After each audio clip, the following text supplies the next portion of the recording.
अस्सलाम वालेकुम पाकिस्तानियों and viewers, welcome to my other perspective vlog, Umar Masood Baig vlog perspective vlog. और आज का टॉपिक मेरा जो है that is social domestic is life in Pakistan and also fabric of Pakistan. So currently जो मैं एक चीज़ बड़ी नोट कर रहा हूँ वो बेसिकली हमारी जो जो जितनी भी मीडिया आउटलेट्स हैं, चाहे वो हमारे मेन स्ट्रीम मीडिया हैं, सोशल मीडिया हैं, प्रिंट मीडिया हैं, इलेक्ट्रॉनिक मीडिया है, they all are kind of, आप अगर उनको एनालाइज करें, they are seems and with proof I can say this that they are funded in dollars because they are promoting a certain type of an agenda. और उस एजेंडे को I would say they are hammering anxiety, stress, depression.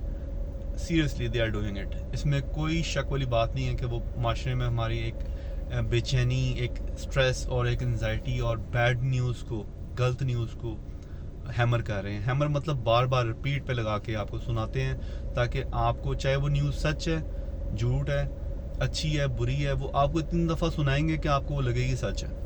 और आप you will get into that phase कि आप उस चीज़ को ऑब्जर्व कर लोगे। ऑब्जर्व करके आप उस फील्ड में आ जाओगे and you will have a certain kind of mood and you will have a certain kind of behavior. अब I would say that हमारे जो सोशल मीडिया पे जो ड्रामे हैं, बचपन में I would say, मैं इसको इस तरह लिंक करता हूँ कि बचपन में जब हम होते थे तो हम सुनते होते थे, जो मौलवी हज़रात हैं हम उनसे सुनते थे कि जो घर में टीवी नहीं होना चाहिए।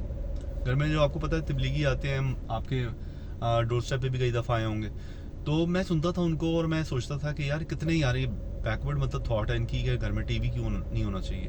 ये कह रहे हैं घर में टीवी नहीं होना चाहिए, टीवी आ गया, बुराई आ गई है, वो एक्सेट्रा।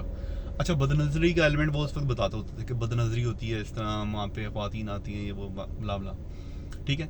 बट मैंने कभी इस तरह नहीं सोचा था कि यार एक ओपिनियन मेकिंग में एक टीवी का कितना बड़ा रोल हो सकता है। अब आप देखें कि आप घर के मैन जो हैं, मर्द हजरात जो हैं, वो बाहर हैं, they are doing job. Imagine if the women are at home, ठीक है, और वो एक स्पेसिफाइड चैनल्स हैं कुछ जो कि ड्रामे जिनके बड़े मशहूर हैं, 1 2 3 आप चैनल लगा लें, and seriously they are funded by foreign embassies. I have seen on their social media handle that they have funded certain aspect. उन्होंने एक सर्टन टॉपिक को फंड किया और फंड करके ड्रामा प्रोड्यूस किया एंड ड्रामा प्रोड्यूस करके air किया और उसको पॉपुलर किया टू हैव एन ओपिनियन। तो बेसिकली जो टीवी था उसने, जो आपकी औरत बैठ के, आपके घर में ख़वातीन बैठ के, आपकी जो बहन बेटी आपकी जो बैठ के देख रही है, वाइफ बैठ के देख रही है, उसने ड्रामा देखा, उस पर इम्पैक्ट हुआ, ठीक है, इम्पैक्ट हुआ उसकी थिंकिंग में और डिसीजन मेकिंग में। और ये इस तरह ही है, मैं आपको एग्जांपल देता हूँ कि इम्पैक्ट कैसे होता है। कि जब आप एक इमोशनल सीन देखते हो एक ड्रामे में, या एक आप इमोशनल सीन देते हो फिल्म में, although you know that it's a film, you know it's a drama, it's not real story, maybe it's a real story that is there, but आपकी आंखों में आंसू आ जाते हैं, you get into that emotion.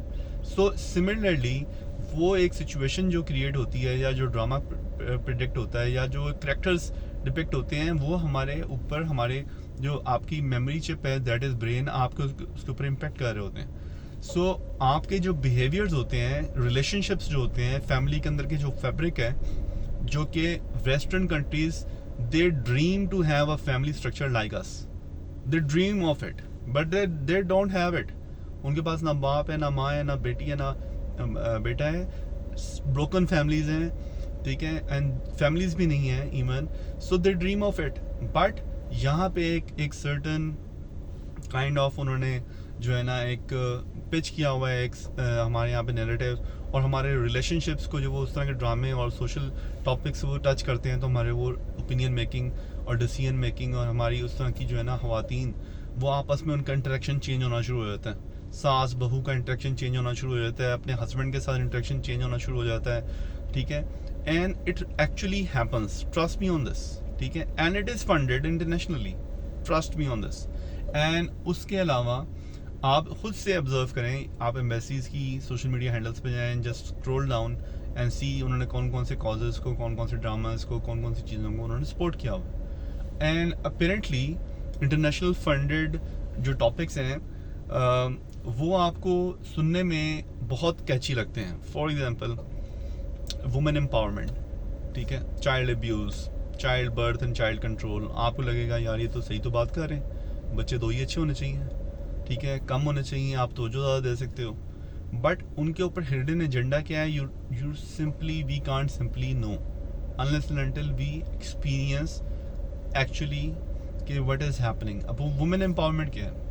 Women empowerment बहुत hot topic है आजकल। Every second organization is conducting women empowerment seminars, certifications, talk shows, talks, speeches and like that. Women empowerment west में क्या है? west में is women empowered woman क्या होती है? That woman who is educated, जो पढ़ी लिखी है, जो who is doing a job और most preferably doing a business, and जो टर्म वो यूज़ करते हैं टू सपोर्ट देयर फैमिलीज नहीं करते टर्म वो use, they use in their culture to care for their families. और वो केयर के वर्ड यूज़ करते हैं बिकॉज ये सारी एफर्ट जो है, जो मर्द कमा रहा है या औरत कमा रही है या दोनों मिलके कमा रहे हैं, दैट इज़ उनके उधर भी यहाँ पे भी that is effort to all directed towards the family, कि आप फैमिली के लिए करते हो जो कुछ करते हो। सो यहाँ पे जो सिखाया जाता है वो ये है कि अपने बाप के आगे खड़े हो जाओ, अपने भाई के आगे खड़े हो जाओ, अपने हस्बैंड के आगे खड़े हो जाओ। दिस इज़ वुमेन एम्पावरमेंट जो कि NGOs स्पेशली फंड जिनको मिल जाता है वो ये शुरू हो जाती है बताना आपको, हमारी ख्वातीन को, हम सबको। दूसरा जो आजकल स्पेशली मैं जो नई चीज़ देख रहा हूँ वो ये कि जो एक इन्फ्लुएंसर्स हैं या जो कॉर्पोरेशंस हैं, कॉर्पोरेट लीडर्स जो हैं या ट्रेनिंग इंस्टीट्यूशंस जो हैं, उधर भी आपको एक ऐसी फेसेस आपको मिलेंगे जिनको फंडिंग बाहर से हुई हुई है। लिटरली उन्होंने फंड किए हुए ऐसे प्रोजेक्ट्स को जो कि आपको बताती हैं, कि आपकी ख्वातीन को बताती हैं कि वुमेन एम्पावरमेंट क्या है, उनके हकूक़ क्या हैं, उनके जो है ना मैटर्स कैसे सॉल्व होंगे। So this is all you need to understand. हमारी ख्वातीन को समझना चाहिए, हमारी बहनों को, हमारी बेटियों को और हमारी वाइफ्स को ये चीज़ अंडरस्टैंड करनी चाहिए कि ये चीज़ this phrase seems catchy, but what's the hidden agenda behind it? जो वो ख्वातीन है जिन्होंने फंडिंग ली हुई है, they are making money, they are having dollars in their account, they are making money, they know the agenda, they are part of the agenda, ठीक है, but they are making your life so called empowered, in fact miserable, because आपने अपनी life में जीना है, आपने अपने वालिद साहब के साथ जीना है, आपने अपने भाई के साथ जीना है, आपने अपने हस्बैंड के साथ जीना है, आपने अपने बच्चों के साथ जीना है, आप अपने कोलीग्स के साथ ऑफिस में जीना है। सो आपकी लाइफ मिजरेबल कर देंगी वो, उनको तो डॉलर मिल गए, उनका तो काम हो गया, सही है। सो ये चीज़ें मैं कुछ डिस्कस करना चाह रहा था। एंड सेकेंडली सोशल हमारा जो फैब्रिक है, जिस तरह चाइल्ड अब्यूज़, बाकी चीज़ें, इस तरह की चीज़ें आती हैं। आप हमारे कल्चर में देखें, हमारे कल्चर में क्या है कि अगर आप कोई बुराई देखो तो उसकी पर्दापोशी करो, उसकी बेहतरी के लिए एफर्ट करो, उसको जो है ना लोगों को एजुकेट करो। यहाँ पे क्या होता है, वो उसको बार बार रेप्लिकेट करके सुनाते हैं, इस ख्वातीन के साथ ये हुआ, इस मर्द के साथ ये हुआ, इस बच्चे के साथ ये हुआ। बार बार उसको इतना बताते हैं कि जो लोग इवन के उस चीज़ से लोग इंस्पायर हो जाते हैं, और जो बुरे लोग हैं वो उस चीज़ से इंस्पायर होकर वो बुराई भर जाती है, बुराई काम नहीं होती।